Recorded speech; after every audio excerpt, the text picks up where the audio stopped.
A day in my life as a PC dealer. Ana, tara.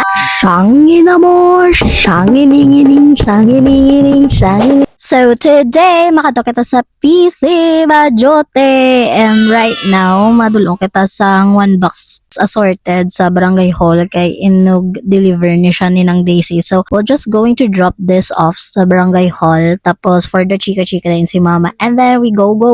Pagabot naman sa office nang himos na kami sa mga Inog i-deliver. Yeah, so, ang amon first stop is ma-deliver kami stock sa Capitol. So, makato kami kay Ma'am Cathy. Madulong kami. So, very bugat siya. So, like, I need a help. So, upad ko si Mama di.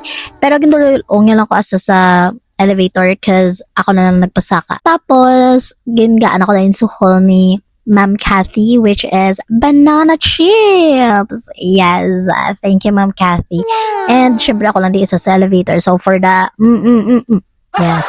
And after that, nag-run errands. Pero before ko nag-run errands, ginsabay ko na lang dahil kinag-abot ako ni classmate. So, updan ko siya anay. And ginulo ko siya dahil sa samdegado kay nagsakay siya pa festive. And right after that, nag-print ko dahil sa mga new recruit. Kay that time, or that day, is very busy, gid. Yes, so, kailangan natin for the go energy. And nari nga bata niya sabad-sabad din niya siya yan. But I really like her dress. That's why gimamakot ko siya.